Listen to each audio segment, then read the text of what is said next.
I am Jeff Foxworthy, and welcome to Gamekeeper Podcast. If you want to learn more about farming for wildlife and habitat management, then, buddy, you are in the right place. Join the Gamekeeper crew direct from Mossy Oak Land Enhancement Studio as they discuss the latest wildlife and habitat management practices, news, and, of course, hunting. There's no telling what you'll learn, but I'm going to tell you, I bet it's interesting. Enjoy. We're live in 3, 2, 1. All right. Everybody, here we are once again, West Point, Mississippi. We're going to talk turkeys. Oh, yeah. You know we love talking turkeys, Bobby. And I'm not having a lot of fun right now. Well, the weather's been kind of, locally, it's been kind of, everybody's still jealous of Mac, as always. Mac. Yeah. And he's not saying anything. He's just gloating over there. It's the hair, I think. It is the hair. They're jealous of the hair, not anything else. Yeah, I need to borrow your turkey vest or something, if you don't mind. Okay, guys. So look, we got two guests today. So let me go in kind of as I'm looking down the room. We got Dudley here. Dudley's not a guest. Well, no, he's not. But I'm just setting the table for Okay, everybody. We y'all. got Lanny Wallace over here. Mac is going to fact check our guests. We got Richie run the board. We've got a young new employee. We got the newbie. You finally got another tiger in here with you. Mitchell Carr, who hails from somewhere in South Alabama. Yes. Enterprise, Alabama. So on the guest couch, we've got Mr. Jimbo Ronquest from Drake and Old Tom and all that. Hey. Yeah. Thanks for having me, guys. Yeah. Yes, sir. Thank you for being here. Always a pleasure to have Jim. And then through the magic of the internet, we're looking at a guy who is playing hooky from work, I think. Yeah. And we've got Dr. Brad Cohen. Wow. Gentlemen, let's not make it too loud that I'm playing hooky from work, but yep, good to be here with you. We're talking research, though. Hey. Yeah, I mean this is my job. Yeah, I'm here. This is work. It could be, yeah. So they're cleaning out removing asbestos. I hope nothing else. They're not removing anything else from your office. Black mold, asbestos, all the good stuff to get her cleaned out. After the first lung scan, and they tell you, okay, you know what, your lungs look like they're 80 years old. All of a sudden, the office starts to get cleaned up by the higher ups. Isn't that funny? So I'm doing a lot better. Must be because of the health insurance. Yeah, so Brad, you're with Tennessee Tech, and you've got Yes, a wildlife lab there at the university. And can you tell us about that real quick? Yeah, so we work real closely with state agencies, federal agencies on typically applied game management questions. A lot of stuff with waterfowl, a lot of stuff with turkeys, but we're also doing work with deer and ruffed grouse and secretive marsh birds, whatever applied management questions people have in our region, if we can help answer it, we work with them. So it's good stuff. The goal is to make more effective policy decisions in the end of all things. So whatever they need. Hey, go. That's awesome. Yeah. So like the state of Tennessee, if they were having an issue about some species, they would come to you guys and y'all would study it and give them Yeah, so basically the way it works is we have really good relationship with, let's say, Tennessee Wildlife Resources Agency. If they have a question, let's just say right now one of the ones we just started with is ruffed grouse. They want to know what the current population status is of ruffed grouse, and ruffed grouse throughout the southern Appalachians becoming increasingly rare. Their range is declining precipitously. And so we just want to kind of get a baseline understanding of where they are. We're going to do some habitat management at the same time and kind of see if over time there's differences in density, a bunch of applied work. They came to me and they go, okay, here's what we want to do. Is it, what can you do to answer this question? At the same time, they have another question that is like, a lot of these areas, they allow OHVs. You guys know what I'm talking about, like razors and Can-Ams and stuff like that, disturbance up and down this area.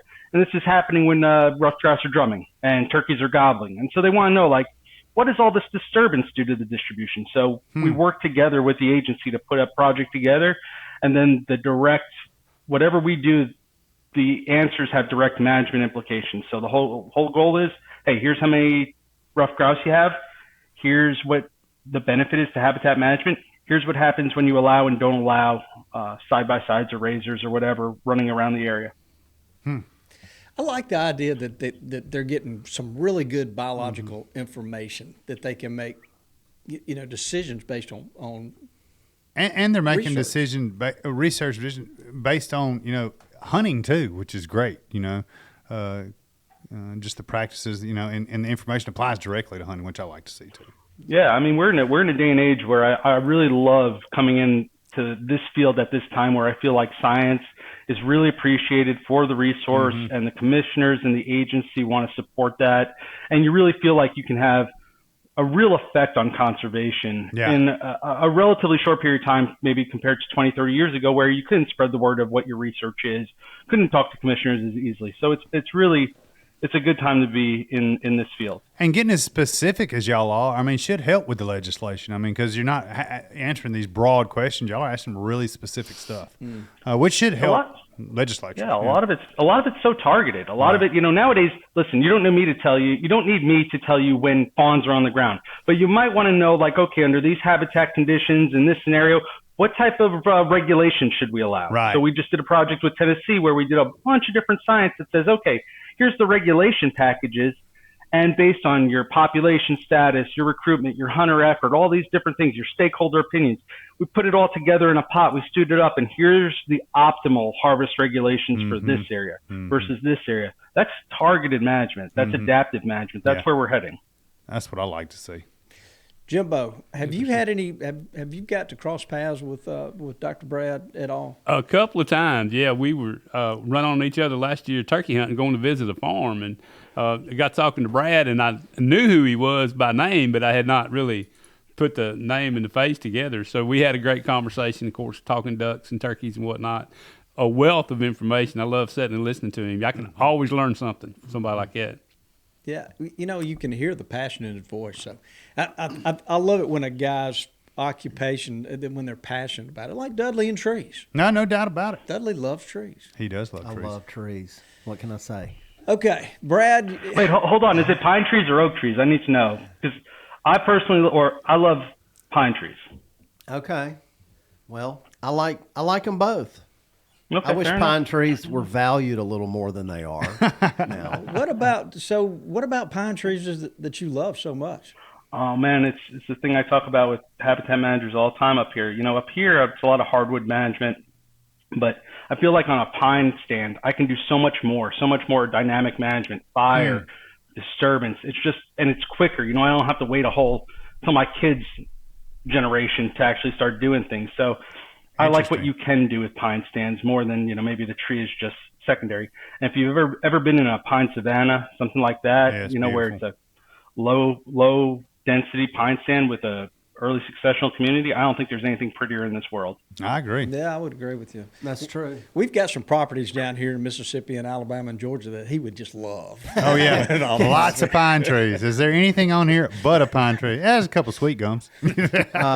Mississippi State has a pine forest that they do a lot of experiments on nearby, and it's a bunch of different spacings of pine trees, different fire regimes, different frequency of fire, different times of year. And believe it or not, there's quail and turkeys all over it. Oh, yeah. Richie There's no doubt about it. filmed quail on that pine stand. Okay. Richie. That Richie actually did something. Somebody took Richie's mic away. All right, look, let's look at Brad. Now, Brad, we need you to focus here for a second. All right, I'm focusing. Dudley, I'm remembering let's do the rapid fire at the beginning this time. Yeah. So we can learn a little bit more about Brad. Rapid fire is brought to you by who, Laney? Our buddies at Nutrient, of Yeah, course. they are. Nutrient Ag Solutions. A great partner of ours. And they have a lot of ag knowledge that helps us. Yeah, we just had one of their specialists talk about soybeans last week, and very, very interesting. It's one of those podcasts that we thought were going to take, 30 minutes, and then we ended up being on there 2 hours learning about soybeans. Right. So it's good stuff. It's a great information resource, and they're across the nation too. So check them out. All right, Dudley. All right, Brad, I'm going to ask you roughly 10 questions pretty quickly, maybe some yes or no, maybe some all of the above. Just let us know how you feel, okay? We're going to try to get to know you a little better. So, All right. Are you ready? Man, I feel the pressure. Go ahead. All right. Do you have any severe food allergies? No.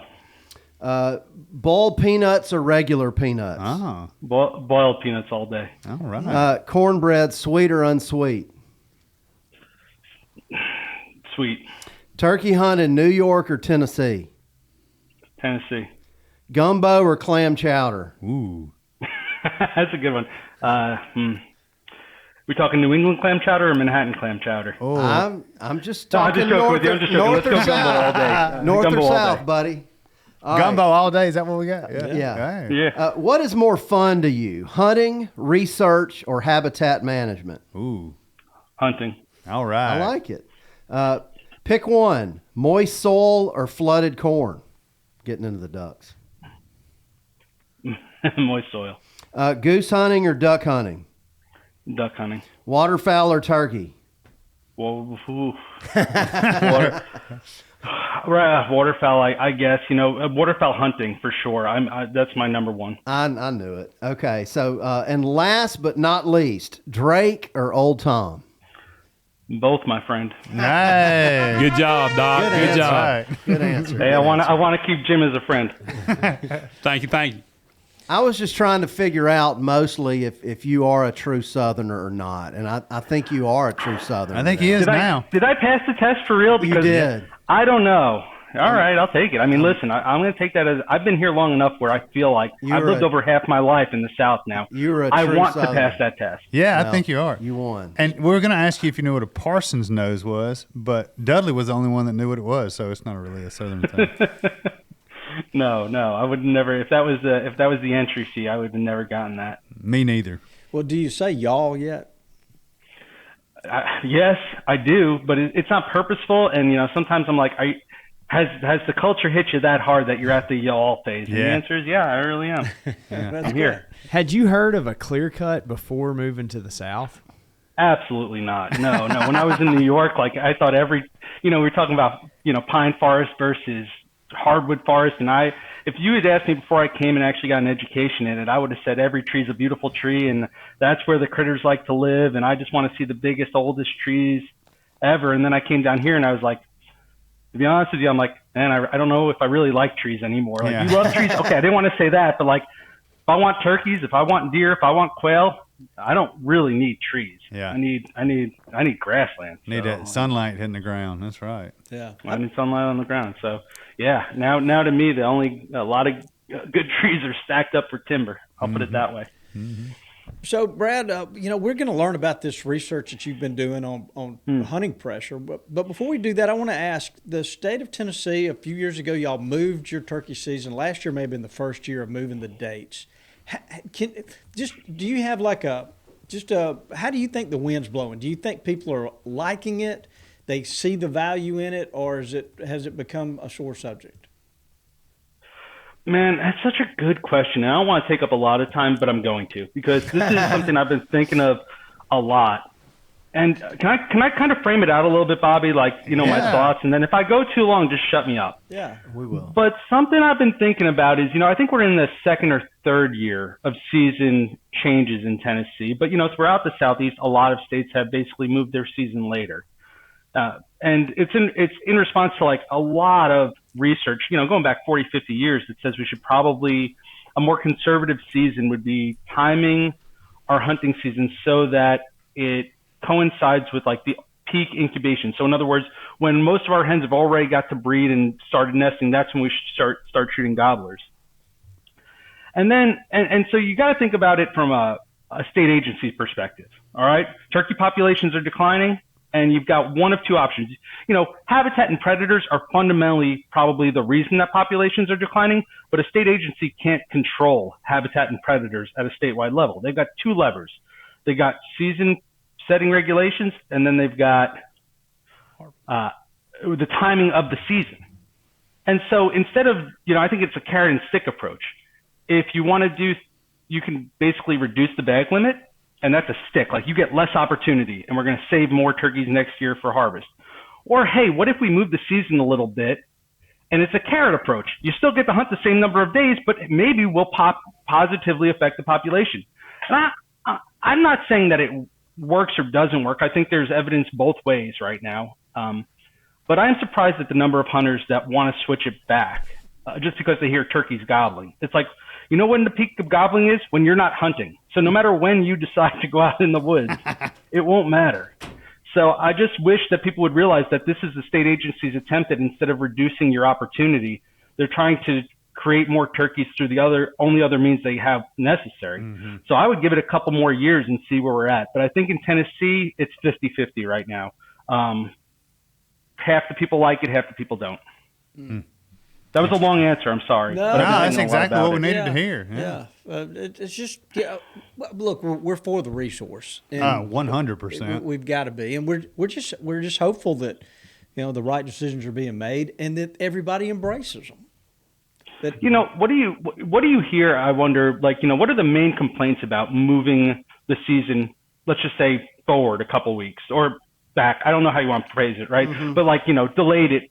Basically, the two is, hey, that turkeys are already gobbling. I want to be out in the woods, right? That's what I always say. Yeah, I always got to hunt these dates with my dad or whatever, and it just that historical opener. dates that they don't feel like they're getting to hunt anymore. And I don't travel much, but at least in Mississippi, the gobbling kind of tapers off the last couple of weeks of April. Yeah, no doubt about it. I mean, we like hunting when they gobble, and that's one of the reasons I believe for us. I agree completely with you. Want to hunt them while they gobble. And let's just think about it, though. And we can talk about this when we talk about how hunters affect turkeys. If you look at an unhunted population of turkeys and you look at the gobbling data, they're gobbling for 3 months straight. Huh. You know what I'm saying? They're gobbling. Yeah, sure, there's a peak, but and let's just say somewhere like South Carolina, in the South, that peak's usually mid-April, early April, let's just say, something like that. Maybe a little later in Mississippi or a little earlier in Mississippi, a little later in, let's say, Kentucky. But no matter what, they're gobbling their heads off when they're not being hunted. So when we say, we're putting cause and effect to something that isn't accounting for us being in the woods, it's like, well, they stopped gobbling as much towards the end of the season. Well, that's because they've been hunted for a couple of weeks and there's like 30% less of them and all of these other things. You see where I'm going with that? Yeah. So, it's a everywhere I go, there I am situation. If it wasn't traditionally the, 2 weeks before and we had just had this season, we'd be yearning for us to, move it back or move it forward. You see where I'm going, right? Yeah, sure. It's just a product of our own selves, the gobbling we hear. Makes sense. Yeah. Jim, what are you hearing? I hear a lot of people say the same thing, or people will think, oh, man, they're done. It's over. They're done gobbling. Gobblers got back together. But it's interesting to hear him talk about those gobbling peaks, and you hear a lot about that. I was just talking to a guy the other day that was talking about a research project with a bunch of SRUs, the sound recording devices they got around, and had some, and I don't know if this is for review yet or if it's, but they were talking about a gobbling peak in the state of Arkansas when I thought it was. And I had thought, right about now to mid-April, and they were saying even north to south Arkansas, which is a pretty big change. But the general peak gobbling date was like April 21st or something like that. And I wouldn't have thought it had been that late. I could see it up in the hills, along the Missouri line, but not on the I south think traditionally Arkansas we've River. always said it's mid-April here, haven't we? And I think so. but we've been basing it off of areas that we hunt. Yeah. And so, what the research is saying is those areas that aren't hunted very hard, if at all, They're gobbling. they're still gobbling. Yeah. Yeah, a lot of those studies are predominantly done by Mike Chamberlain and Bret Collier. I work with their team, but I think they've made a really good case about just how much hunting affects gobbling activity, both by the direct removal and also, I think we underestimate the effect that we have on the animals we hunt, period, but especially a turkey. You got to think for a second.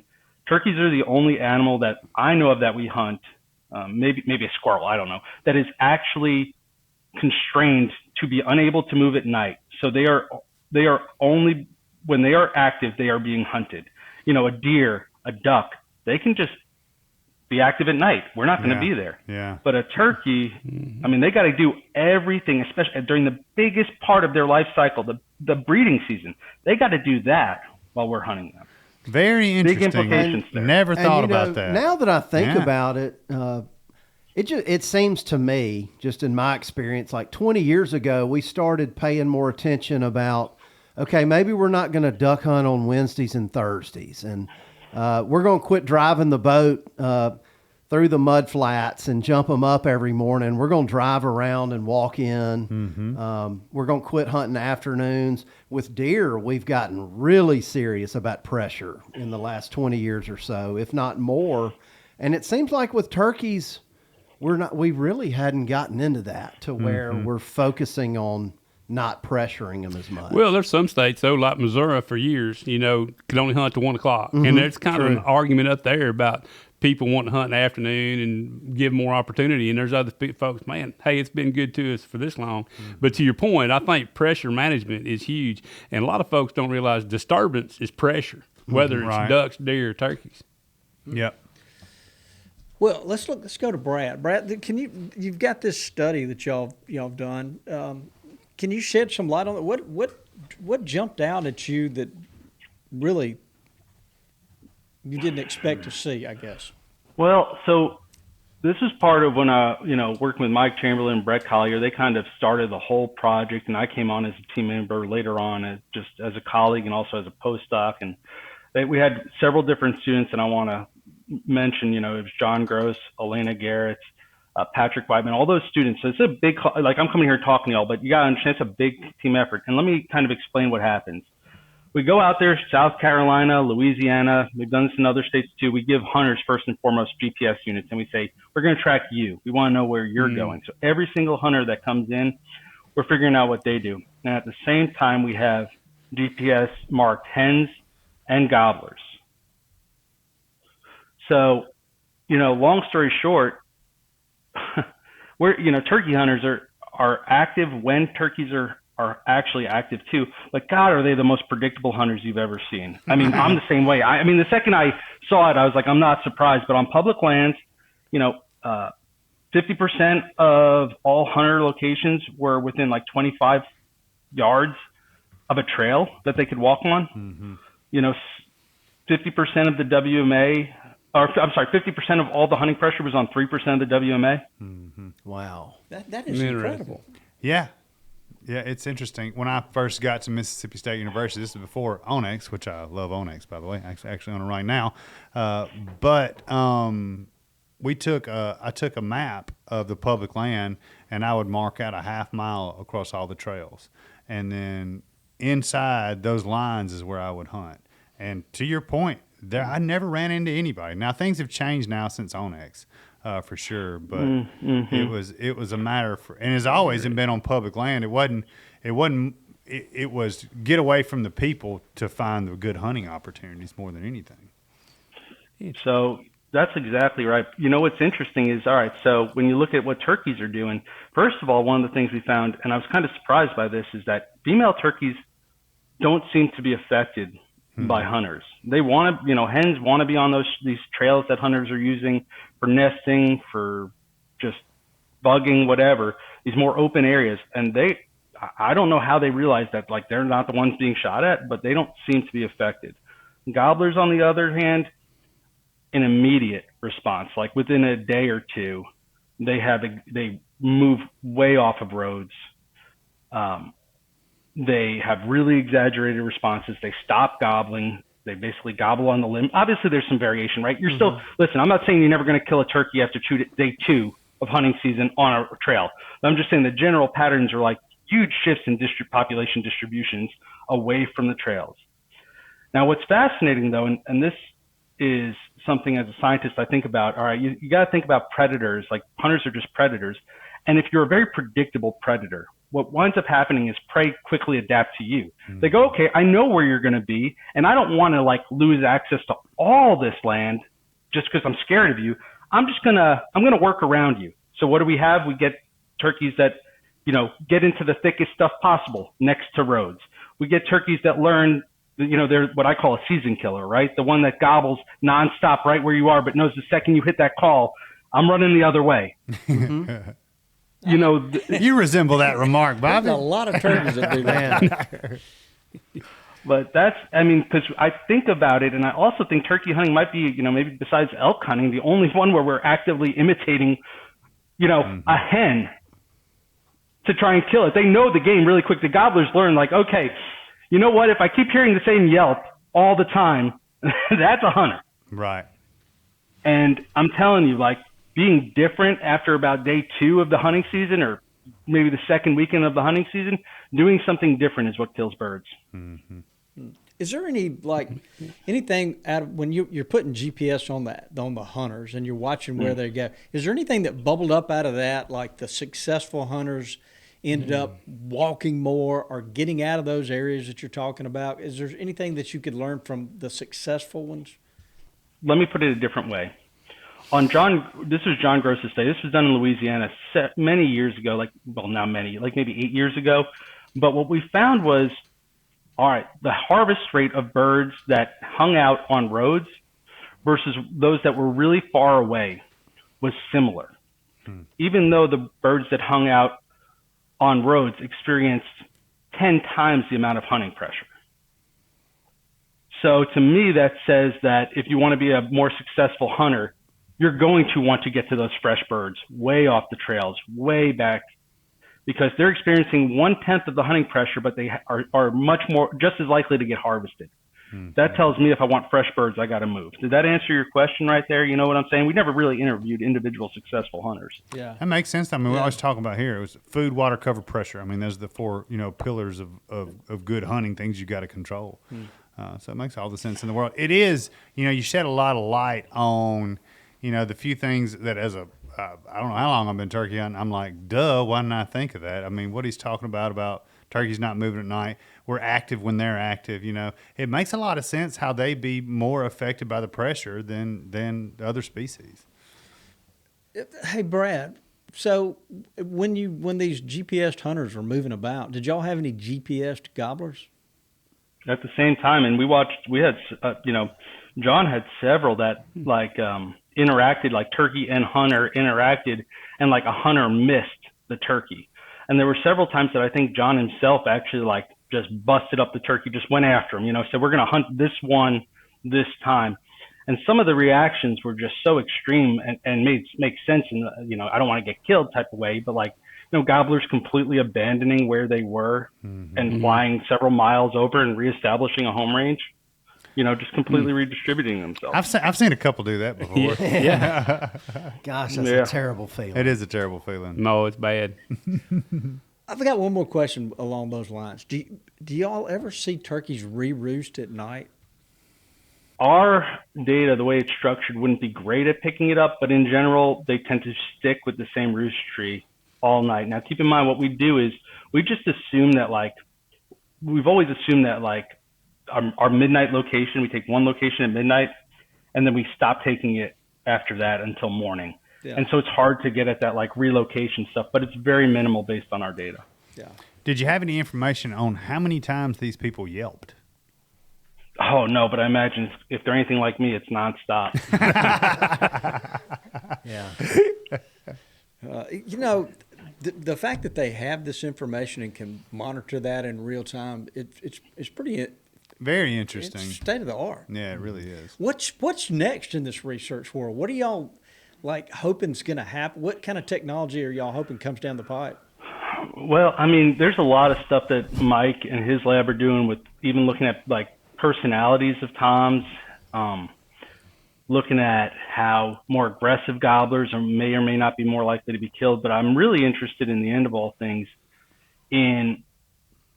I really want to make the link, if this is true, that more dominant gobblers are more likely to be harvested, because I'm not positive that's the case. There's a lot of arguments that could be made the opposite, that a dominant gobbler would be the one that says, you come to me, I'm not going to you. Yeah. And a subordinate gobbler would be the one that's like, hey, I hear you, I'm coming. And so by understanding those personality syndromes and understanding how that tom is, we can put nowadays with our GPS trackers, we can also put microphones and count the number of gobbles that they're making. So we can really start to link those personality traits to harvest susceptibility, knowing that the dominant gobblers that are out there are the ones that are producing flock fertility. They're the main drivers of what hens are reproducing with. Is there an effect there somewhat to compensatory versus additive mortality on adult gobblers? Yeah, that's such a good question. Right now, so the way we think of it is that adult gobbler survival is so high naturally, somewhere about 80 to 90% a year without being harvested, that basically all adult gobbler harvest is additive. There's no compensatory link Interesting. there. So when we modeled out populations for like Tennessee, for example, on their gobbler populations, we made assumptions that it's 100% additive. Can you kind of explain what you're talking about there? Man, Bobby so it's really important. Jim, do you want to fill everybody in on that one? I can try. You're the doctor. You want me to do? All right, I'll do it. All right. So you got to understand that the way it works is every year a certain number of animals are going to die in the wild. And if we consider hunting what we call compensatory, it means that somebody's shooting an animal that would have died either way. No matter what, that duck was flying up and it was doomed to die in the prairie pothole region while it was breeding regardless. So we shot it and we just cut its life off early, but doesn't matter to a population. Additive means that for every one that we kill, it's gone. It wasn't going to die. You would have had it next year, but now you don't. So for our regulation framework, it's really important to understand that if we consider turkey harvest to be additive, it means that for every turkey you killed this year, it's one less that you would have next year. Whereas with a compensatory, we go, okay, that one that was killed is going to be replaced next year because there's more resources available now, there's less mouths to feed, so they'll produce an extra offspring. Compensatory. You see what I'm saying? Mm-hmm. Yeah. Additive is like, you killed that gobbler. You could have had him next year too, but you took him this year. So when people think about having bag limits that are 1 versus 2 versus 3, it's really important to understand that, well, there's a lot of things there, but the more restrictive we get, the better the turkey hunting will inevitably get just because there's more gobblers that are going to be alive the next year. And it also kind of leaves a cushion on recruitment too, also based on hatch success, right? Amen. That's the biggest thing is most right now, all of our harvest is, I would say 60, if you look at our banding data, 60% of our harvest in any given year is 2-year-old birds. Yeah. So this is the kind of information that a state would use if they were going to set their bag limits to try to find that sweet spot in the bag limit. Mm-hmm. You want to talk a little bit about that because it's really important, I think, for people to understand some things about regulations because I think we all have good intentions when populations are declining. We're like, cut the bag limit, but don't cut it too much. Let's go from 4 to 3 or 4 to 2. And then we look at the harvest numbers and we see, okay, well, we still killed the same number of gobblers this year. That means maybe the population's doing better because we were all going to be shooting less, right? Well, season regulations are a really effective tool at very low conservative regulation packages for populations. And after a certain level, they don't matter at all. Another way of putting this is no matter what you do, most people are only going to shoot 2 deer a year. You could allow 100 deer to be taken a year, and it would probably kill no more at a state level than if you allowed 3 or 4. Because no matter what, people are just going to kill 2. The same with turkeys. Most hunters are going to kill 1 turkey a year. So that means if you change your regulation from 4 to 3 or 3 to 2, you're not really affecting harvest. Does that make sense? Yeah. It's like a hose spigot. When you're clamping down on that, you open the water and then you just go to close it, and it's only at the last turn that you truly turn off the water at any real way. It's the same way. If we wanted to change turkey harvest so that there were more turkeys the next year, we would have to go very conservative in our regulation package, knowing that most turkey hunters only kill 1 bird, and most birds are only killed in the first 2 weeks. So that means if we want more turkeys, we would have to go either to about 1 bird bag limit or less, like a quota hunt, or a very short season, like a 2 to 3 week season. Okay. Otherwise, it's ineffective. I mean, it seems like it always makes sense just to don't throw anything at me, Bobby, but shut it down for a year. I mean, you know what I mean? I know I would freak out, but I mean, for the resource. No. But no, yeah, I can't believe I don't think it's that bad. No, I mean, I wouldn't be for it. I'm just saying, Yeah. The way you explained it makes a lot of sense. Yeah. There's a lot of people that just don't kill a limit every year. And by lowering it from 3 to 2, It's not going to affect the yeah. harvest. Yeah. Well, I mean, if you're Jim, yeah, you going from 3 to 2, you saved the bird. But if it's me, you haven't saved any birds. You're gonna have, you need to really, in order for me, I mean, my one a year is a good year, and I'm just like most hunters, right? Yeah. Yeah. And so when we think about all the stuff that we're asking state agencies to change in the name of turkey conservation, we have to really think of, are we just twiddling our thumbs? Is the world just happening around us and we're thinking we have the right intentions, but really what is the level of effectiveness we're having? And it's probably minimal. Yeah. At this stage in the southern part of the United States, the southeastern part in particular.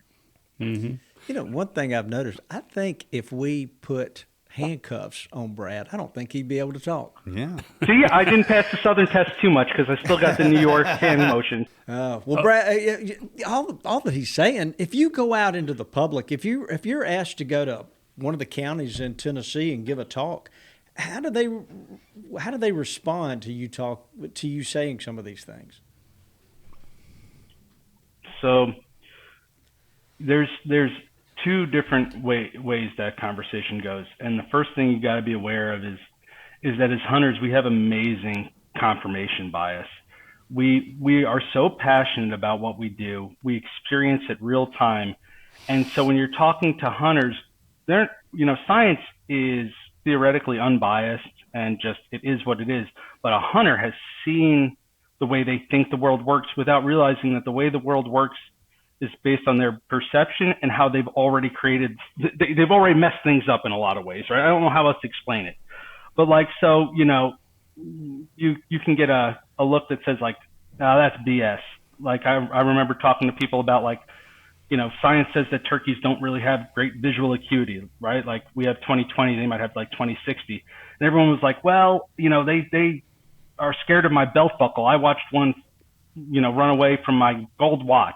And it's like, no, you didn't.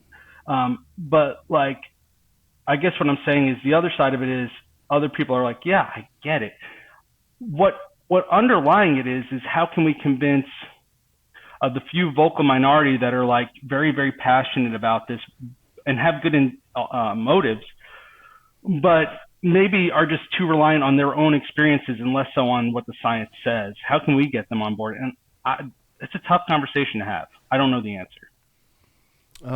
I would say that probably has improved over time.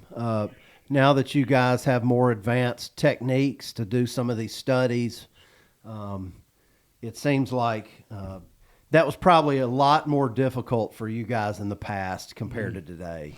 I'm sure it's not an easy feat to go up there and tell somebody we've been thinking wrong the whole time. Well, social media probably helps that out a lot too. Yeah. I would think able to get the message out there better. All right. Well, then let me play this scenario out. This is a real scenario. I'd love to hear how you guys respond to it. So we do all this work with Tennessee. We're trying to predict out what the turkey harvest regulation should be. We go out, we measure the turkey populations the best we can. We do so much science. And the number one objective is, hey, we want sustainable big turkey populations that can be hunted, no problem. And we go, okay, well, here's the good news. The secondary objective is, you said, is maximize opportunity. You want hunters to have the maximum amount of opportunity. Well, our package says you can have a harvest regulation of 3 turkeys, 3 gobblers a season. And they look at the graph and they go, yeah, but aren't turkey populations declining? And we go, yeah. But again, it comes back to that. You said you want to maximize opportunity, and unless you're willing to constrain the bag limit down to 1, 2 versus 3 makes no difference. So go 3. Mm-hmm. What would you say? What would you say to that? Would you voluntarily take 2 instead? Just even though the science says, hey, it doesn't matter. But you would make you feel good, right? If the limit was at 2, wouldn't it? It would, yeah. Mm-hmm. Yeah. I mean, we even talk about we try here on each one of the properties, depending on the state of the wildlife. Then we kind of regulate our consumption based on that. Not even paying attention to the state regulations. I mean, I could speak right now. I only know of one turkey gobbling at one of our particular places, and we have harvested how many? None. Yeah, that's right. So I don't know. It's a very interesting scenario. So maybe Brad's about to tell us that if you move it down to 2 from 3, that the 1 people are going to end up killing 2 more often. Maybe.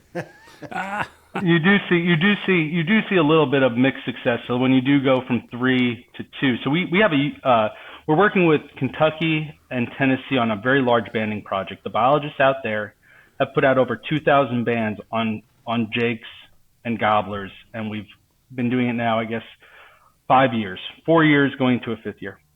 And you do see a little bit of offset. So like when you go from 3 to 2, you see some people do get 2 more often. But what's crazy is the harvest rate really doesn't change. Not really all that much. And, I'm trying to think how much in the weeds I want to go. You would really have to I'm just going to put it this way. If you want more turkeys, you want better turkey hunting, especially on low quality habitat, you have to turn that nozzle so far down. I think it would be unacceptable for most people. Interesting. Yeah. Wow. Well, it's good that they know. They've thought through these scenarios. Yeah, 100%. Yeah. Matt, did you have a question? Go ahead. Yeah. So for us, Tennessee's to our north, Alabama's to our east, both have changed the turkey dates, and Alabama's back the bag limit down.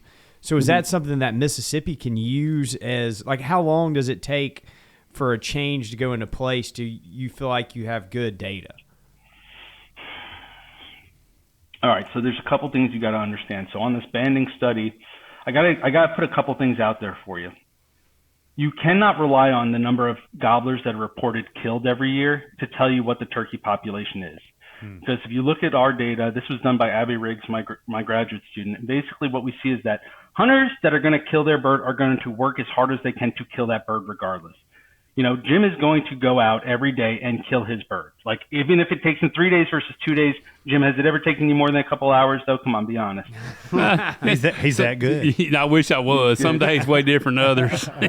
When I met him in Tennessee, he was like, "Yeah, just got done shooting. Me and my buddy each got one." I was like, I've been hunting for like 2 weeks and haven't heard one. I'd rather be lucky is good any day of the week. Hey, that's right. But so you got to understand that what we look at as scientists and what the state agencies need to be looking at might not be the forward-facing stuff that they show, which is like you can go pull up harvest numbers.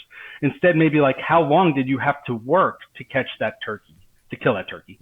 That's probably more indicative of where turkey population is. If you look at those numbers, and even if you look at total harvest and all that, if moving the regulations are effective, which I'm not saying they are or aren't, like moving seasons a couple weeks later. In the states that they've done it and they've seen an increase in productivity, it has taken a lag of about 3 years, give or take, to have that effect. As a scientist, I want to see those regulations in place for 5, 6, 8 years before I tell you whether or not it's effective. University of Tennessee produced a paper where they were able to actually, have this really nice experimental design, and they were unable to detect these differences in how the season setting changes affected productivity. And it's a great design. I'm not knocking the study. It's one point of evidence. I think we need multiple continuations of that before we know what's best for this resource. Yeah. But, the back and forth of like, let's move it, let's not move it, let's change it, let's do this. Just leave it alone. Leave it alone. So we can figure out what's going on in the first place. Yep. Yeah. The worst thing for a scientist to deal with is data that changes every year with no control. So this may be a little bit of a waterfowl philosophy question, but what kind of thoughts is there into population inventory of wild turkeys? How do we count them? And how much is put on yearly hatch? What kind of recruitment rate? How much of that?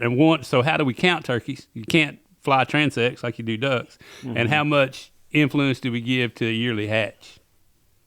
So the poult per hen ratios that are collected, like, Tennessee, for example, anybody can record poult per hen ratios. Super important scientific data. So any state that allows just people to go out and like record that data, very important. That drives a lot of regulation decisions. We know that basically 2 years later, whatever that hatch is, that's the crop we have to shoot. You know what I'm saying? Mm-hmm. And so What was your other question, Jim? Well, how could we count turkeys? So if we think the idea that we got to have 2.8 poults per hen to be a sustainable population, then how can we go out there and decide how many turkeys we got? Yeah. Well, man, all right. So I have a question. I just wonder about this. I think we can back our way into it. Like we're giving Tennessee and Kentucky estimates of turkey density, and that's through harvest rate, basically, right? You get poult per hen, and then you figure out what percent of them were killed 2 years later. We can back our way into a number. I don't think it matters. I don't think in most cases, now, listen, I might be the only scientist that comes onto your podcast and says the absolute number of gobblers out there doesn't matter. Not at the discernible level of management. All we need are trends. Like, we just need trends. Like, if I told you there's 15 gobblers out there versus 5, I know that sounds, one's way worse than the other, but like, what does it mean, right? You see where I'm going with that, Jim? Yeah, I do. So like when we're, so like while there's a lot of push to create, like we need a survey to count how many gobblers are out there. I don't know if we do. I just think we need to create better, consistent data on our surveys. Catch per unit effort is such a good one. And that's basically me sending you a survey saying, how many days did you hunt? How many gobblers did you kill? Mm-hmm. That's simple. That is, if we get that consistently, or we get poult per hens consistently, then I can just look at the data and be like, ooh, we're going in the wrong direction, folks. Let's pull off. You see where I'm going with that? Mm-hmm. Is there a way to figure out overall population, though? Like based on after hatch, middle of June, is there a way to accurately portray how many turkeys we got on the landscape? Yeah, no, I don't think there is. I think what we've been doing with the banding study is as close as you'll get. You basically need to understand harvest rate, survival estimates. You need to actually have marked animals. If you don't have marked animals and you're just like relying on harvest alone, right now we can't do that. We can do that with deer decently. We can't do that with turkeys.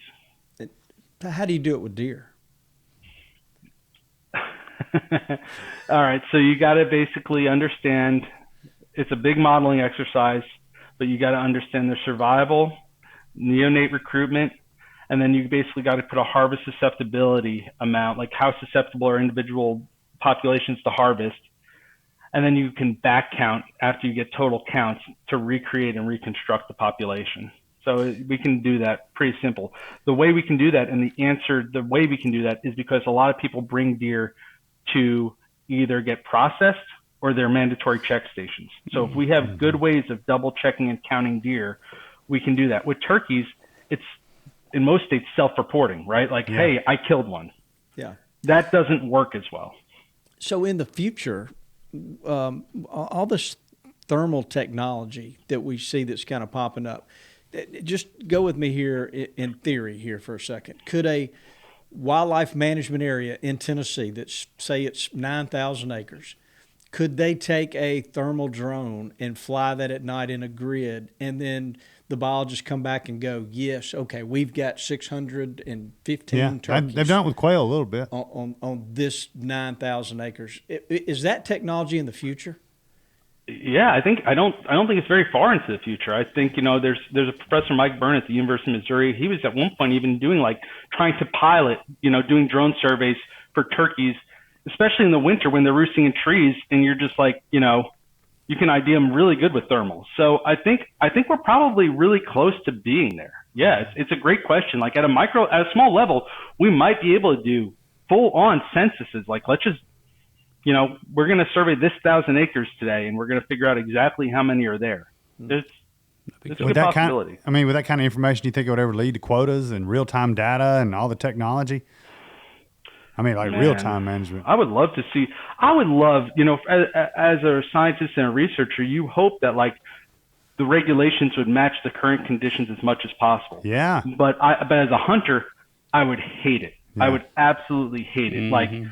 What do you mean? I'm about to book a trip to Indiana, and you're not going to tell me whether or not I've got my tag until you count the turkeys 3 weeks before the season or 2 months before. You see where I'm going with that? So the best we'll do is probably annually. Yeah. Well, a lot of states, we pay a lot of attention to this, and it seems like some of the Midwestern states, I'm thinking of Kansas and Oklahoma, maybe Nebraska, they've dialed back their their harvest a little bit, hadn't they, Jim? I know Kansas and Nebraska has for sure. And there's especially maybe even making it a little more difficult for a non-resident to come in. Yeah, that's happening in a lot of states. Yeah. It sure is. Yeah. Jim, what do you think of that with the changes in non-resident tags and all that? Well, I don't know. You always hate to take opportunity away from people, but you take a population like turkeys that don't migrate, and as a state agency, they're charged with taking care of the state's wildlife. And if that's a way for them to reduce pressure and reduce harvest rate, they're well within their bounds to do so. I think for those of us who have an opportunity or like to travel, it kind of sucks when I didn't get drawn for a Kansas tag this year. But how does that affect the overall population and their turkey numbers? I think that's just kind of part of it. You got to draw for elk hunts and mule deer hunts and antelope hunts and other places. I think it's just part of modern day wildlife management and on the consumption side. Those of us who hunt need to understand that the greater good is for the resource, and if we don't take care of the resource, it won't be there for us. Sound the horns there, Richie, for what Mr. Jim said. That's a tough pill to swallow. It is. I mean, I don't know any other way around it. Especially for us who've we've had very liberal laws on hunting and, regulation. I've never checked a deer in my life, or a turkey I have lately because of the checking system. But I think ultimately, that's where we might end up.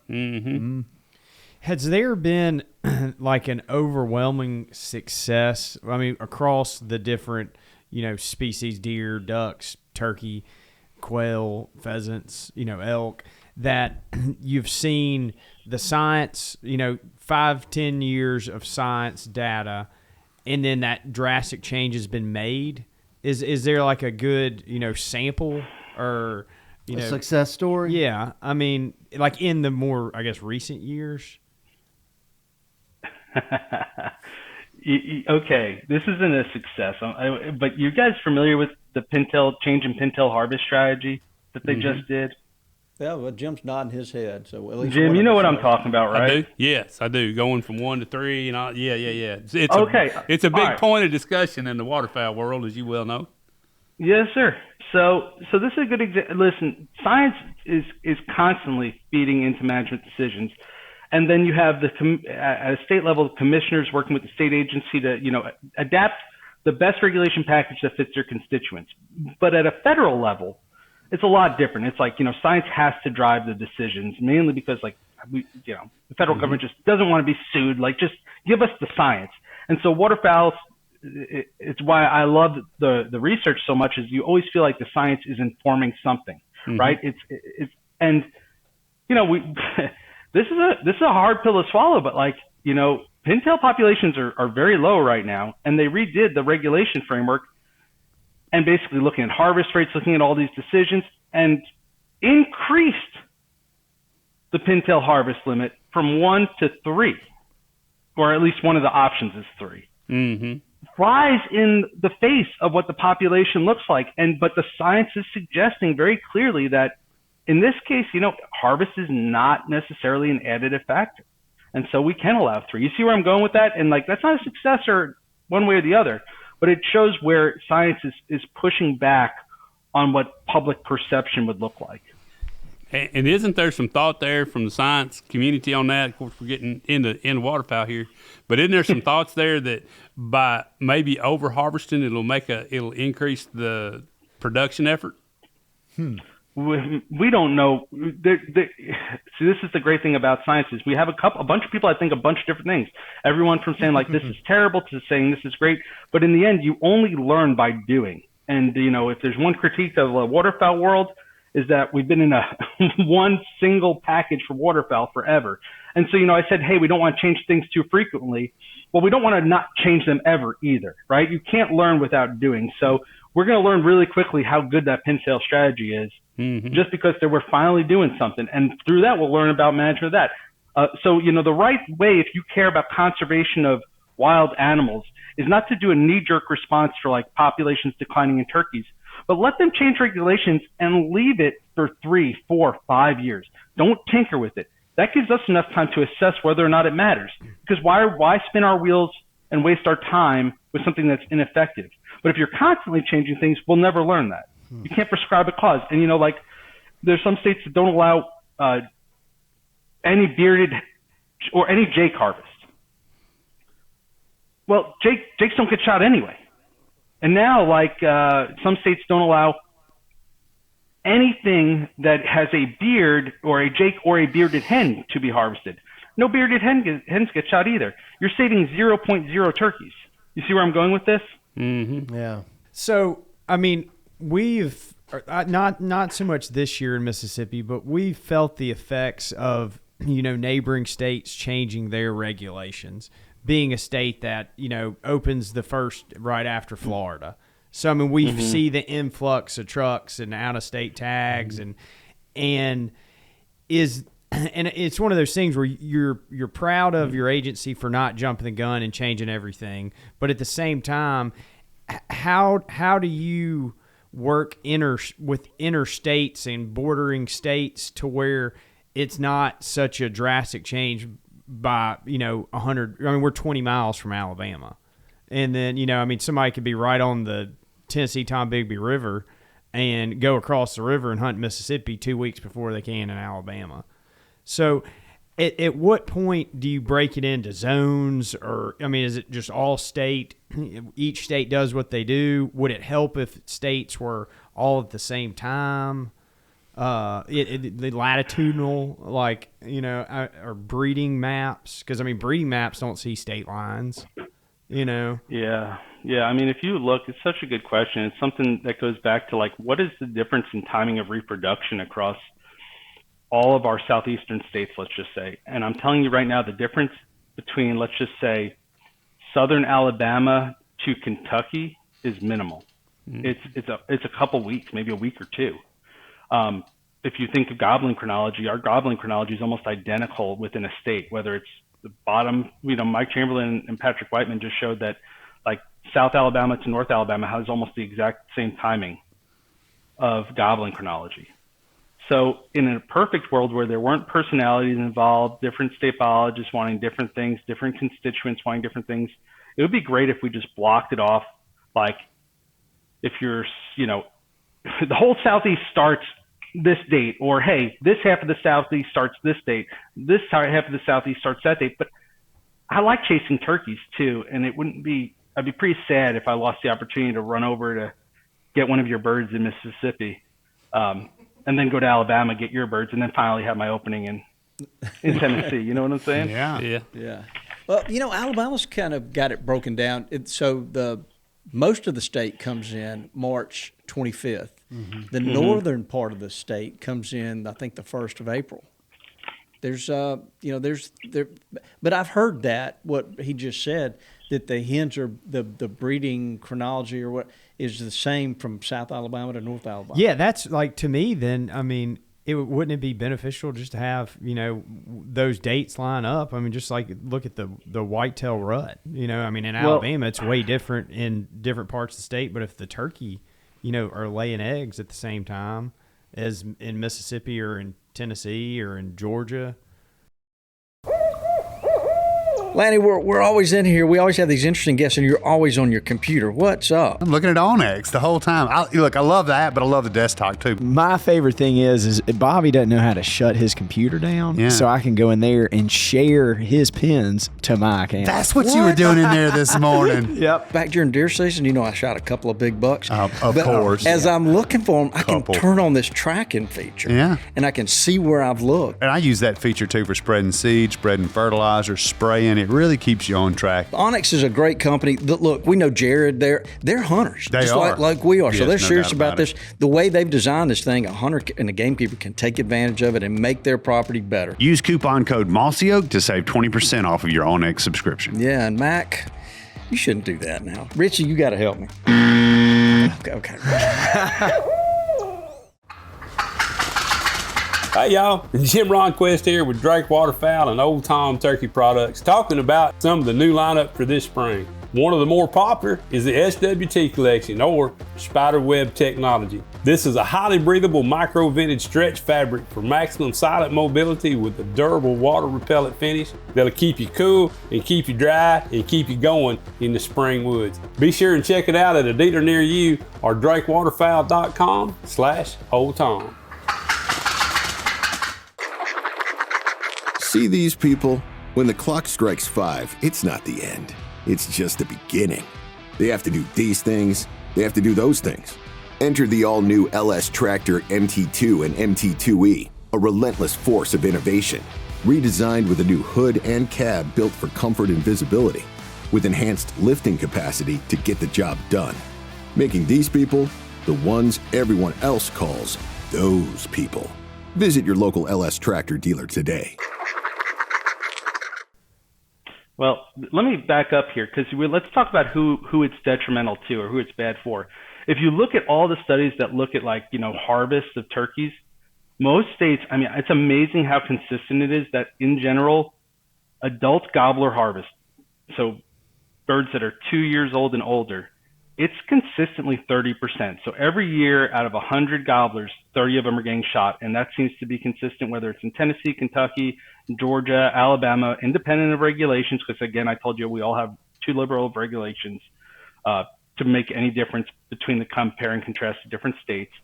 And so I don't think by allowing out-of-state hunters in, you are hurting the turkey population, because no matter what, 30 are getting killed. This is a weird way to think about it, right? This is really weird to think. But 30 in general are getting killed. But do you want that 30 to be local Mississippi people? Or do you want, 25 of those to be local Mississippi people and 5 to be out-of-staters? That's the regulations that you have to think about. But in general, I don't think it hurts the population per se. Interesting. Yeah, it really is. Because, we hear guys around here talk about, we all put in for some of these public areas. Oh, yeah. We all do. And, but you're, I guess, now that sometimes after the season gets going, you're seeing a lot of out-of-state tags in places. A lot of out-of-state tags. And I think the difference for us, as far as residents, we're trying to go turkey hunting and still go to work. Where they're out there. They're going to be out there. They're going to be out there all day. Yeah. Yeah, they hunt. They hunting. And look, if I was in their state, You'd be doing the same thing. Yeah. Daylight to dark, baby. Brad, let me take you back to those gobblers that have GPSs on them. So as the season progresses and the hens begin nesting, do you see those gobblers change their roosting sites? Ooh. Move to different areas? Good. So, in general, this is going to fly in the face of what I would have thought, but our eastern wild turkeys don't use the same roost trees day in, day out. They're constantly changing. I agree with that 1,000%. Yeah. But you always hear these folks say, well, he's been roosting in this spot for 4 years. I think there's Right. Chamberlain talked Right. about this. There are favorable roost spots, but it might not be the same turkey. But in they're there all on the a time. cycle. On a cycle, they move. turkey that you Especially think in is- public land now.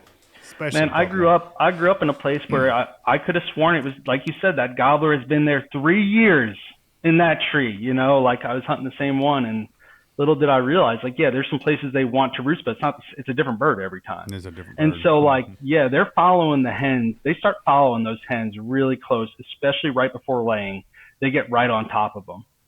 And then all hell breaks loose because typically hunting season happens and they stop. Everything changes. But yes, they try and get on top of the hens. All right, I got one for you.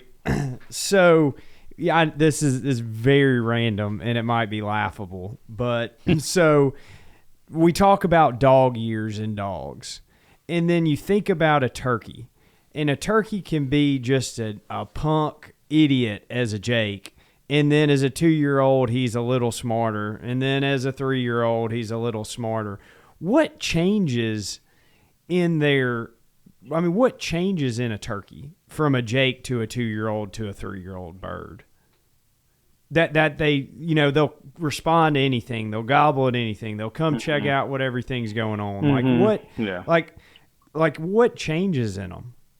Yeah, Jakes make me feel like I'm a good hunter. I hear you on that. I think it's all experience. I think it's just like that big buck that, when I grew up in New York, you could swear that the big bucks, the second they heard that the doors shut on the first day of opening day of gun season, they were running for the closest thicket. I think it's the same thing with, old gobblers, been there, done that. I've heard that door shut before, especially given that, like, especially on public land where people are scouting like 1 or 2 weeks beforehand. I think they know the game real early on. Our harvest rates of 3-year-old and 4-year-old birds are really low, really low. I mean, once they learn the game, I think they just know. All right, I got one more random one. How long would a rock be in a turkey's craw? A gizzard? Yeah. If it eats a rock as a poult, is that same rock in it in 3 years when you clean that turkey? I don't know the answer to that, but I don't think so. I feel like they eat grit a lot. Like, I feel like birds eat grit all the time. Yeah. So, if you've ever raised chickens, or like, I was into dog training a lot with pointers, and so I had pigeons. The suckers would eat grit nonstop. So I feel like. Have you ever seen a rock in a turkey poop? You know what I mean? Crickets on How that did we one. get here? It's Mac. Mac's got the questions. I've been. He's also got a jar full of the rocks that he's carried, that he's got all the turkeys he's Oh, killed too. you're collecting the rocks. Oh Yeah. yeah, no, dude, those are like a day old. Really? Yeah. So how do No, they I'm just screwing Yeah. with you. I don't know how old they are. Yeah, no, I just didn't know how long they kept them. I guess we got to do a study. I just didn't know how long, like if it stayed with them. I mean, because one could be slam full with them, and then others aren't.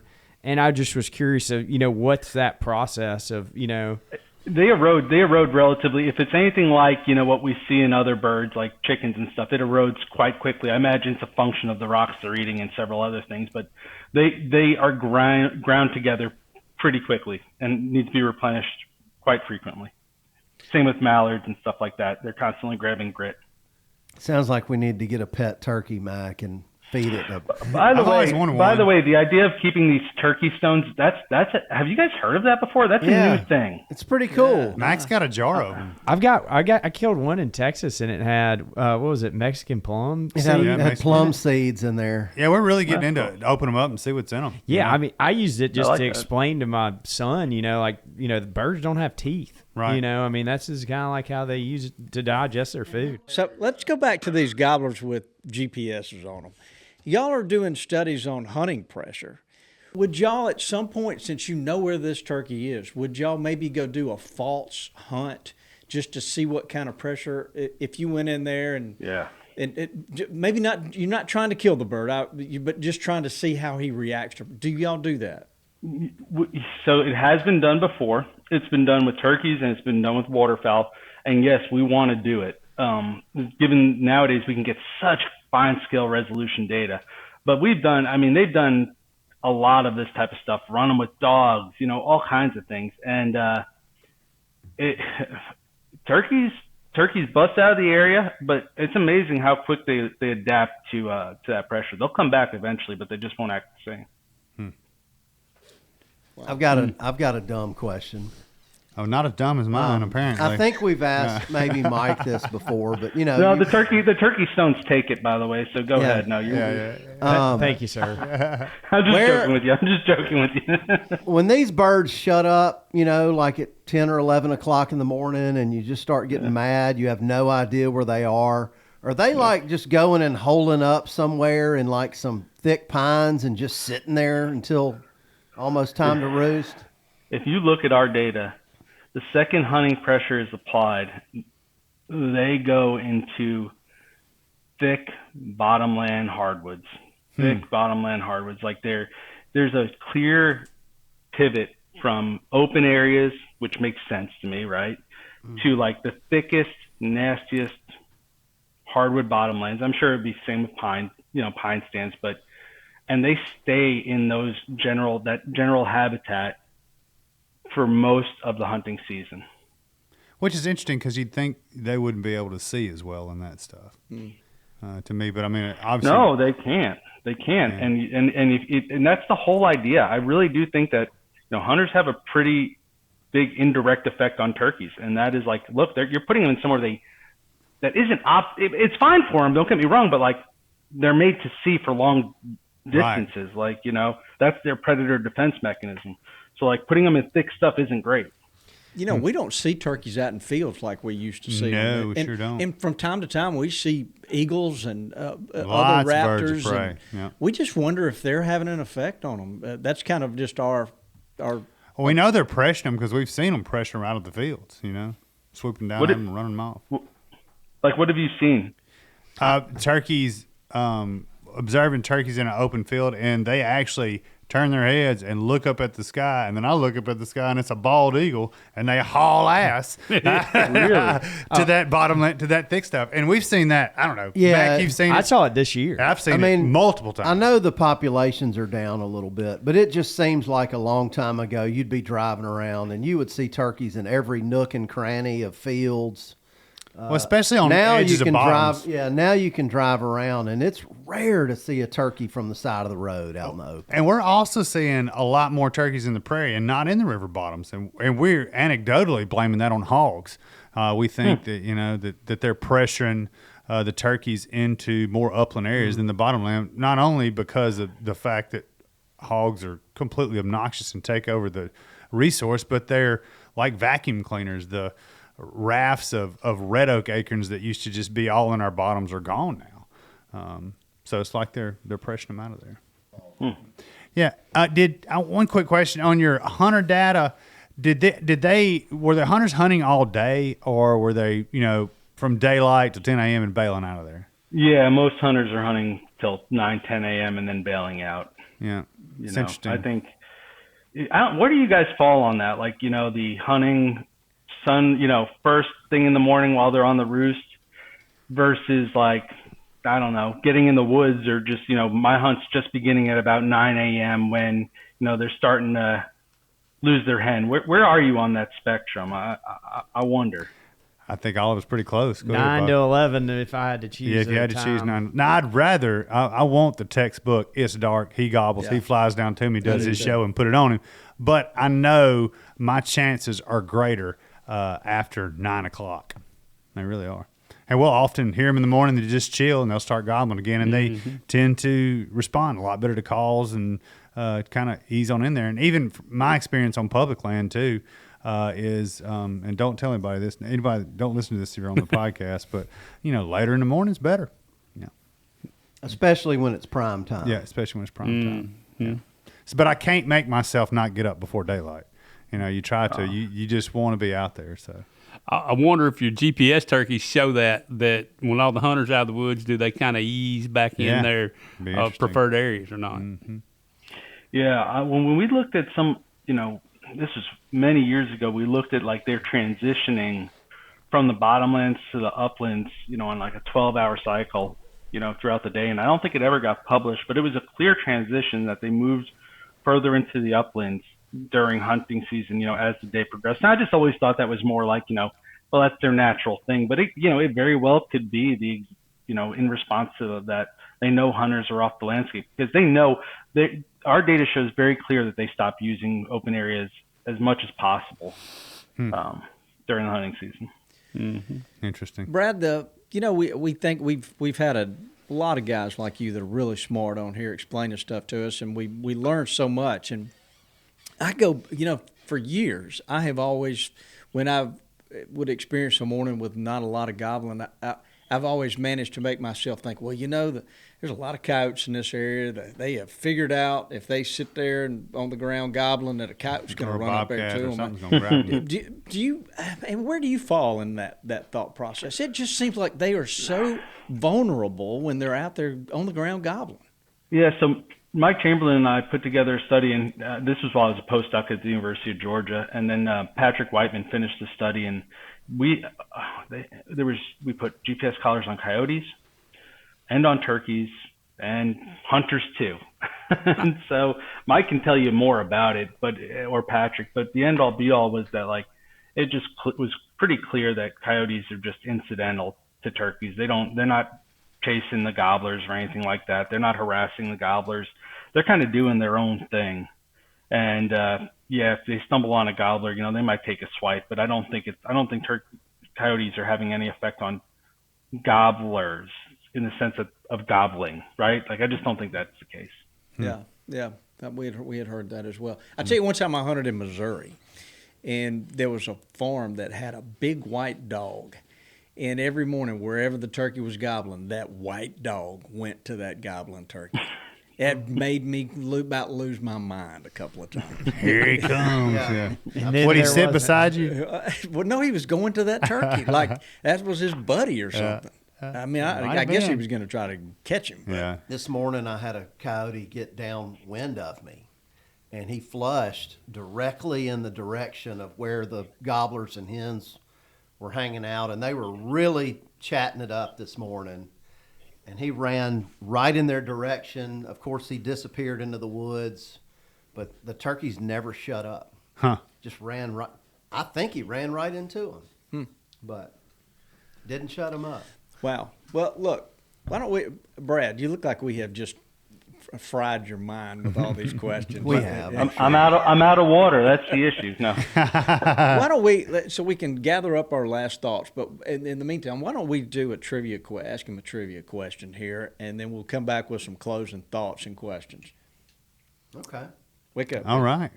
Mac, Mac's on the trivia today? So Bobby picked this reviewer. Its name is Mason Dixon 94, who left us a review. So the prize is a Newcomb blind, and I will tell you, I've gone and used this blind, and I really, really like it. We've got one set up here in the office. We messed with it this morning. It's like the design of it was really thought out. Even the angles on it, it's hard to see from here. It is, and it's taught. You know, last week we were talking about they're just for kids. No, they're for adults. There's several sizes. I fit really well in there. Richie sat in it while we were having our meeting this morning. And he looked like he was a levitating head over there. I mean, all you could see was they're well thought out. And it's really good stuff. I don't even know if it's a word, but it is totable.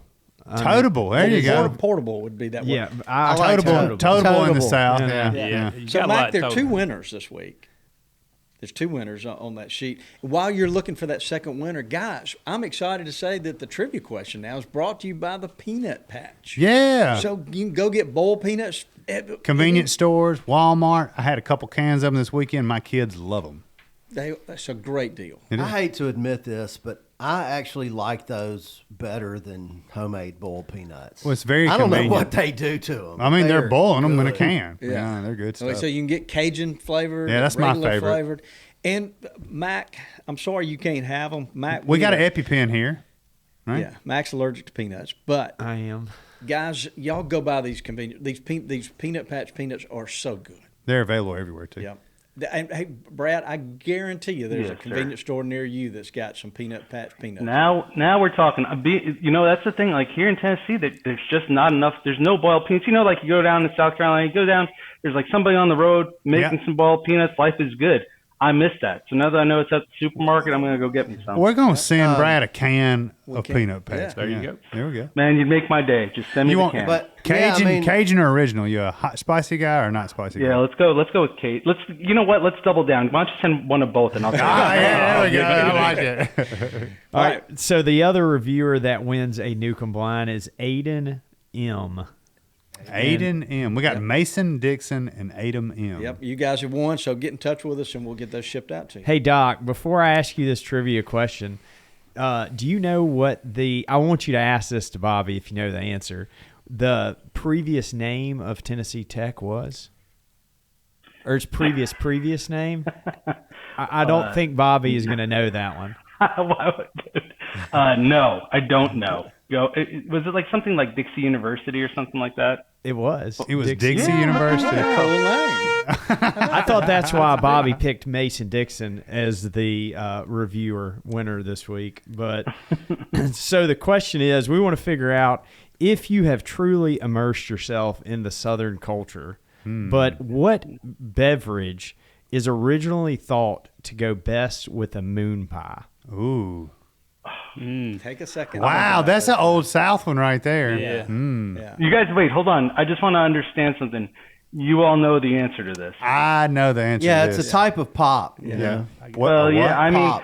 so let me just start off with my first immersion to the South was realizing that everybody called the pop or soda Coke. Like Coke, that's right. everything was a Coke. Okay, I know this is wrong, but I'm going to go Mountain Dew just because I know a good Southern boy likes a little bit of dip and some Mountain Dew. This is true. Especially the duck hunters. Yeah. Well, you are right about that You're right. part. Yeah. That may be a more modern answer. Yeah, that is a more modern answer. This would goes be a little bit back a little Yeah, a further. little history to this one. All right, go ahead. No, I have no clue. Well, let's see if Jim can save you here. R.C. Cohen and the Moon Pie. RC I was never getting that. Yes, sir. I was RC never Colas. getting that. I love RC Cola. They're even sweeter than Coca-Cola. Yeah, Cuz loves an RC They're Cola. hard to find. They are. Yeah. Yeah, you don't see them anymore. No, you don't. The old RC and Moon Pie. Yeah, you can still get them though. Yeah. All right, Mac. Thank you for that trivia question. That was a good one. Yeah, What a good thanks. you, Bob. Yeah, that was good. Jim, thanks for the assist there. I would Very never welcome, get brother. that. Yeah. Did anybody have a teacher in high school that would put peanuts in their Coca-Cola? yeah. My granddad, my Very dad, common. my mom. Do that. You know, Brad, the Moon Pie Company is in your state. over Yeah. there. And we want to do a camouflage moon pie. I mean, Oh, it how needs could- to be how- done. Mossy oak moon How, pies. how cool would that be? Yeah, we're working Please on it do now. that. If Please. anybody from Moon Pie is listening, we're ready. Yeah. Aren't they like I mean, near Post Chattanooga or Malone something? has Oreo cookies. Why wouldn't Mossy Oak have a moon pie? We should. We should. We sure should. Are we camouflaging the wrapper or the cookie? We don't- cookie. Yeah, the cookie. We think we can Different make it colored look like bottom. chocolates. A little. What is it? Pistachios, some chocolate. It'd be We'll good. make that work. Yeah. Brad, we'll send you some if that ever happens. Yeah. Man, I'm hoping to play middleman. Since it's in my state, you just let me know and I'll connect you with them. So, guys, what else do we need to be asking? Hunting pressure on turkeys It's- is something that hunters really need to pay attention I mean, to. I've always thought about pressure, but until talking to Brad today, it's funny the things that he brings to light that I knew that I didn't know, just about the turkeys in the daylight and not doing anything at night. And we are mostly active when they're mostly active during their breeding and reproductive season. So it does lend itself to think that turkeys were probably more predisposed to hunting pressure than the other wildlife species we chase. And I think, guys, I mean, I'm kind of looking around the room. I think guys that have private property that they're blessed to hunt. I was talking with Mitt Wardlaw was in here the other Yeah. day, and he was like, he started laughing because if you've got a turkey on that you can go back to next weekend, you may not hunt him. No, you may you not don't. push him real No, hard. you don't might, push him hard. Well, I'm gonna go back next Saturday, and But if you find one on public, you got to go every day, You're going to make that hard all day, push. yeah, you're going to make the But hard push. on yeah. private, you may not, you may sit back. Yeah, may sit back. That's true. Brad, you got anything you need to try to? Is there a dean or somebody you need to call out? No. Just my colleagues. I'm only here because of the people I work with. I work close with Mike Chamberlain and Bret Collier. Talking about a lot of the research that they've done too. So I appreciate everybody and all the students that went into all that hard work. I like how these guys all work together in a lot of. I love it, and I love the fact that they're really working towards hunter research too to help, with the resource and with hunter recruitment and conservation in general. That's Well, really there's this new wild turkey DNA project. Yeah. Guys, that's right. Seen, with we tried- Lovretsky. Yeah. Yes, our favorite little the guy that's Phil. been telling us Phil. all the the duck duck DNA genetic story, yeah. stuff. So you're gonna start studying turkeys too. So we've just all this wild turkey and duck stuff really hits close to our hearts, and we Yeah. want to be helpful and supportive. We've got the wild turkey stamp that Mossy Oak Just does. released. Through Gamekeeper grants, we're giving back as much as we can. So we salute you guys for the work that y'all are doing. Oh, I appreciate it. It's a passion. There's nobody. Let me be clear. There's nobody in the state agency that works with game animals.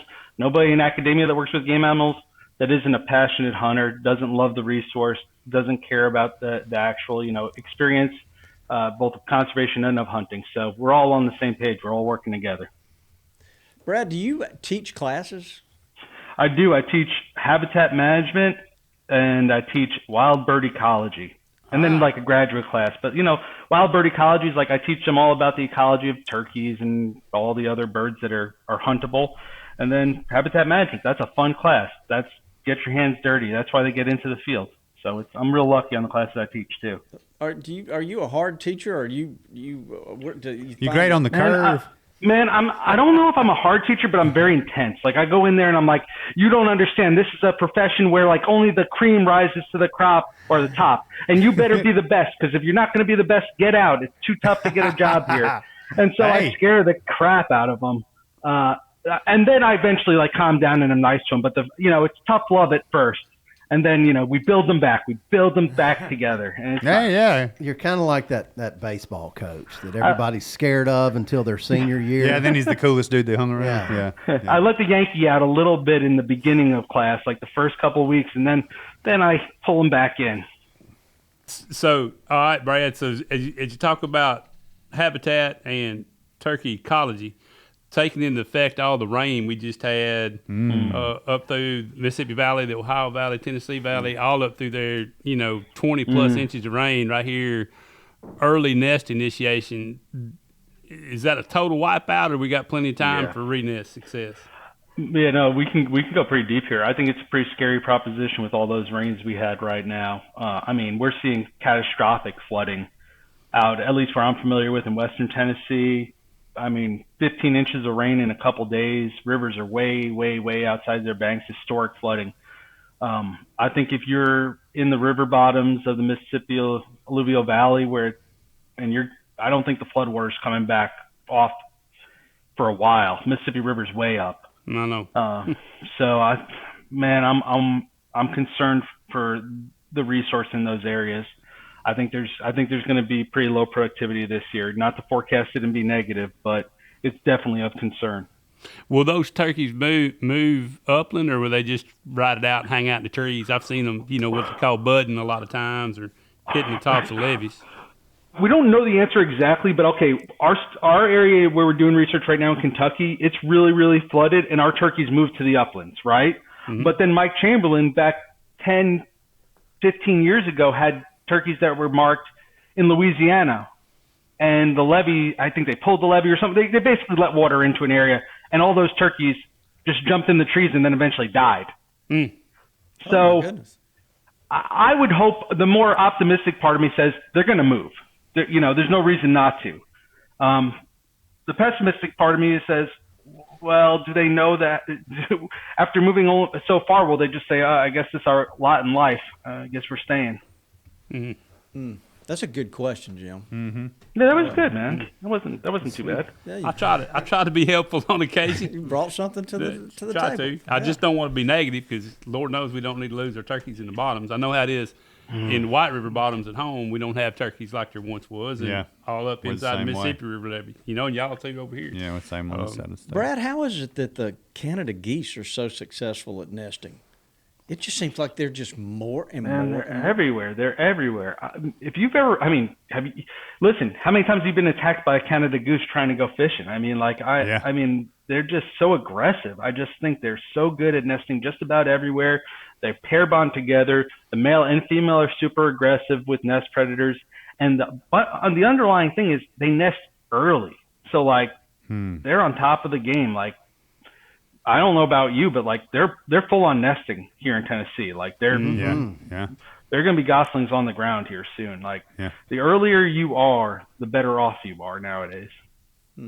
Unless you're talking about ducks in the prairies, in which case, if you're a species that nests later, you're probably better off. But that's a whole nother story. Whole nother podcast. Yeah. Well, we'll have an excuse to get him back. Yeah. Brad, we always enjoy talking to you. Absolutely. We appreciate what you do and what the lab does up there. It's great stuff. I feel like your bladder's full, and I'm trying to keep you on with these. Man, no. You've got me every time. So every time I come on here, all right, what got me was the eagles chasing turkeys. And I'm sitting here I'm not trying to be the scientist while we're talking, but I'm that is a really interesting thing. It's real. I'm I wonder how much, all these avian predators definitely have an effect on all these game bird populations, but I've never thought of it through this kind of indirect, they're also pushing them off of areas they want to be. I'm sitting there ruminating on it. That's all. It's not that I got to pee real bad or anything. This is what it looks like. It's the painful process of thinking. Oh, look at that. Yeah. So you got Brad, a video of it? Yeah. We live in an area along the Tombigbee River that for the last 25 or 30 years, there's been a very active in trying to reestablish bald eagles. Yeah, it started in the late 70s, early 80s, I think. They've been very successful at it. We see bald eagles every week, if not every day. Wow. And a lot of ospreys, lots of different hawks. What are those, kites? Kites. I mean, it's just all kinds. This year, I can count. There's a 4 or 5 golden eagle people at the refuge right now. Golden, yeah. that have a bald eagle turkey story just from this spring. Yeah, it's lots of it. And I mean, this has been, let's see, 1, 2, 3. The first time I saw it was probably 10 years ago. Sure was. Why don't you come down here? We'll let you shoot one of these eagles if you'd like. You can kill all the eagles you want to. Yeah, I'm all right. I appreciate it. At least you have a sense of humor. No doubt about it. All right, guys. What else? Is there anything else we need to do? We sure appreciate everybody listening. That's good stuff. Yeah. And Jim, we appreciate. Yeah, thanks for having me, man. Jim. Yeah, always good to have another gamekeeper on the couch. Anytime. Yeah. You bet, man. I enjoy it. I like it. Thank y'all. Y'all make some great products, Drake and Old Tom for turkey season. Great gear. I'm actually got that little turkey. What is it called on the front? I don't know if there's a specific. Chest pack? Yeah, man, that thing's been great. I like that quarter zip. Yeah, that quarter zip's super nice. I've been wearing it all year. The windproof quarter zip. Yeah, it's a good one. It's a good one. Jim, I can look in Brad's eyes. He's wishing he had a quarter zip. I was thinking about. I was trying to remember the name of what I use an Old Tom vest, and to me, I'm a piddler, so I need like 6 different pockets for the 10 different calls I'm going to bring, Yeah. And it's just fits me perfectly. I'm trying to be like, I was just trying to be like, listen, I really like this vest. I'm trying to remember the name, but in general, I don't need a simplified version. I want to use this striker with this one and this, and I love their vests. It's good stuff. Go. Yeah, it is. Thank you. Make great stuff. All right, guys. Well, I tell you, Brad, we're going to have you back on. And Yeah, can't wait. Yeah, Happy to. Talk about ducks, We're big maybe. fans of what you're doing. So, Lanny, you got Appreciate anything else? y'all. I don't think so, man. It's been a good discussion. Why don't you say goodbye, Dudley? Goodbye, Dudley. Get us out of here, Richie. Thanks for tuning in to this week's episode of the Gamekeeper Podcast. And be sure to tune in again. Subscribe to Gamekeeper Farming for Wildlife magazine and don't miss the Mossy Oak Properties Fistful of Dirt podcast with my good buddy, Ronnie Cuz Strickland.